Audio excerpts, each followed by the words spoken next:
為男士其實咧每一次買錶咧都要經過老婆批准，咁但係呢一隻咧佢冇問過老婆。Hello，大家好，我係阿添啊。嗱，今集咧一錶一故事咧就要講呢一隻啦，卡地亞。如果大家想知係點咧，即刻睇落去。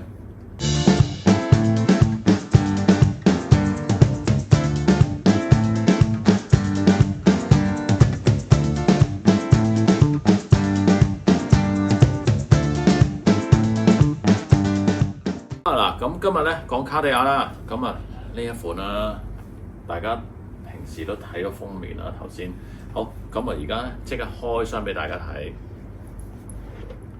卡地亞咧嘅包裝咧其實真係好華麗嘅，呢個錶主咧都好錫錶，成個首飾盒咁，係啊，好，咁啊戴翻隻手套啦，咁我開始講解啦。好啦。就係卡地亞呢一款啦，係對唔到焦。好，大家望到呢一款，咁咧佢就係聽嘅一種啦，即係坦克嘅一種啦。卡地亞咧其實好多個型號都好出名噶啦，咁坦克咧其中一款就最出名啦。咁佢個型號叫 MUST 啦 ，MUST 啦，呢一款咧就加大型號啦 ，XL 嚟嘅。咁咧，佢個框咧，成個外殼咧就係41mm啦。防水上咧就係30米。咁30米嘅話咧，可以叫做唔防水嘅。即係如果我自己嚟講啦，你落雨咧落大啲都唔好帶佢啦，即係唔建議你帶啦。跟住咧，佢個機芯咧就自家機芯嚟嘅，147MC。咁但係咧動力儲存咧就唔係好強嘅啫喎，得42個小時啦。但係咧，大家望下佢嗰個 dial 啦，佢個面啦，見唔見到卡地亞圍住中間嗰度咧有啲波浪紋啊？呢啲咧就係珐琅啦。咁 automatic 啦，呢個係自動嘅。跟住咧，大家望下又有日曆槍啦，然後日曆槍旁邊係35分呢一個位咧，就有個卡地亞嘅牌子喺度啦。另外咧就係錶的錶冠啦，呢一度藍寶石錶冠啦，跟住咧其實咧佢仲會有分唔同尺寸嘅，呢一款咧叫做應該係最大嘅一款啦。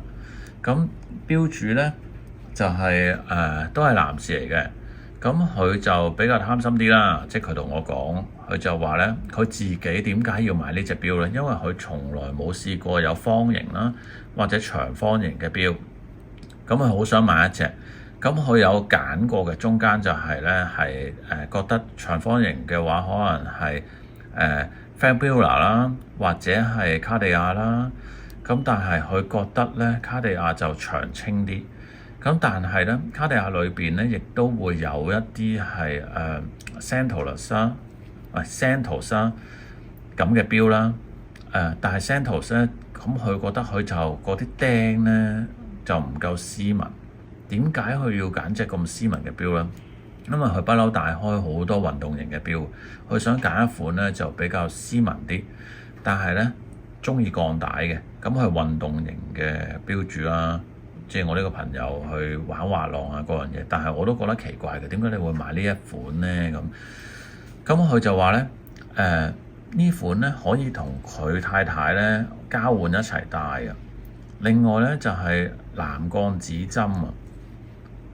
嗱，而家大家睇下鏡頭，藍鋼指針嗱，藍鋼指針咧佢都係幾識錶嘅，因為呢一個朋友佢話藍鋼指針要經過好多嘅經過個爐去燒啦，燒到某一個度數啦，燒到好勻循啦，咁有時咧就會失敗咗咧嘅話咧就會係報銷嘅。佢都有了解過呢個品牌，咁同埋佢太太係好中意卡地亞嘅，咁佢哋自己咧都會戴卡地亞嘅首飾，咁佢又覺得買翻一隻咧可以兩公婆交換戴咧係好嘅，咁純粹係呢一個啦。咁我又問佢啦，咁點解你又唔揀氣球啊、藍氣球啊咁樣？因為卡地亞都好出名啦，除咗坦克啦，其實坦克都好多款啦。咁另外就係Santos 啦。同埋藍氣球啦，咁佢就話佢個年代咧即係佢同我差唔多年紀啦，籃氣球都即係好流行過。咁但係籃氣球咧，佢始終唔係太中意，佢就唔揀咯。唔係話好流行，佢就要好中意，或者好流行嘅時候，以前冇咁嘅資金去買，唔係而家有錢咗之後咧就要追翻。佢真係咧純粹一個好收藏者嘅標迷咯。佢覺得係實用性為主啦，佢覺得咧呢隻係好抵嘅，因為咧我價錢上咧而家官方係41,800啦，咁但係佢買嘅時候應該係3萬零蚊嘅，有 discount 啦，即係卡地亞其實某啲款咧都會有 discount 嘅。咁呢一隻錶咧就另外仲有啲特點啦，即係譬如佢係咁樣啦，嗱好明顯佢而家呢一個咧佢應該比咗太太大，因為咧好幼喎隻手。今日做咗呢個蝴蝶扣啦，今日實心錶帶啦，咁呢個護橋咧好厚實嘅卡地亞就，咁當然啦，卡地亞並唔係話出鋼帶好出色，咁當然唔係話渣啦，但係佢神水咧，我覺得係完全係個 feel 咯。你解釋俾我聽啦，feel 啊！你知唔知咩嚟㗎？咁加上咧，就呢一款錶咧，而家望落去好似好簡單啦，但係大家會望到咧，中間嗰個珐琅嘅波浪紋咧，中間嗰個咧珐琅嘅波浪紋咧，其實係好特別㗎，係有一種優雅嘅感覺㗎。加上咧有藍寶石呢一個錶冠啦，咁係卡地亞嘅特色啦，咁所以咧就呢個錶主，我呢個朋友咧就好中意。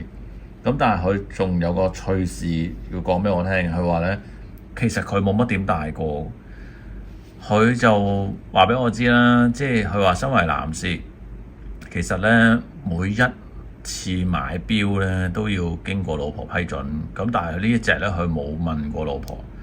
點解佢咁衝動買呢？就係佢覺得咧自己啱戴，老婆唔戴咧就自己戴。咁但係佢覺得係兩公婆都啱戴，但係咧佢話買咗翻去之後咧就佢冇戴過啦，由頭到尾都係太太戴咯。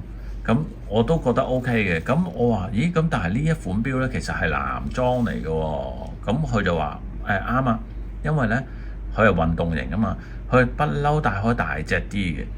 咁太太都係運動型嘅，咁太太就唔中意太細嘅錶嘅，尤其是譬如勞力士啲女裝咧，佢絕對唔中意。咁呢一款咧就覺得合適咯。咁譬如咁究竟係點咧？而家可以襯落去我隻手度啊！我都係男人啊！你男人放咗佢！哇！乜你咁樣講啊？你買咗條女，我係咪男人？咁男人手啦，你見到咧？好似偏細或者啱啱好喎，係咪？我拉遠啲，你哋會望清楚啲，係嘛？咁但係如果一個女士可能會偏大，咁啱咧就係佢太太咧係中意大嘅款咯，所以就佢太太好中意呢一款。仲要係咧日常錶咁戴啦。咁我都有問啦，哇！你借咗俾我去拍片，我唔知幾時得閒去拍㗎喎。咁所以就係佢都話唔緊要啊，因為咧。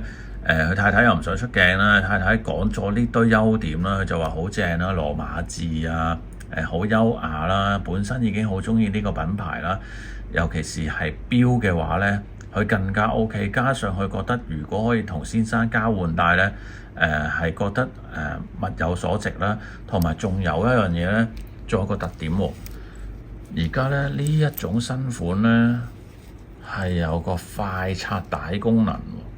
喺呢度可以快拆，但係我遮翻個編號先啦。係啦，有個快拆嘅功能啦。咁可以再斯文啲咧，就換皮帶嗱。比較少咧，就係卡地亞咧會換膠帶嘅。咁我唔知道有冇其他錶迷你哋會用膠帶啦。我通常見都係啲女仔咧，佢會換翻皮帶嘅，或者有啲男士都會換皮帶嘅。咁就係呢一個咯。咁。如果你話我要講我欣賞個位咧，就係性價比好高呢一款嗱，好多朋友咧都會借啲錶俾我拍啦。咁但係咧，我唔係隻隻都會拍噶嘛，我要欣賞嗰一款，我先可以講到。如果唔係，我就好似背稿咁呢，係咁講翻一標嘅故事，佢究竟咩原因買啊咁樣，咁我就覺得冇咗呢一個神韻啦。我自己欣賞嘅話，我起碼呢，我會中意咯，我好中意呢卡地亞嘅藍寶石標冠啦，同埋呢就係好特別咯，即係呢一個大家普通望落去就覺得唉冇乜特別啫，但係其實呢，我覺得佢個藍鋼指針啦，同埋珐琅面呢，係其他牌子呢少有啲嘅，加上係啲咩呢？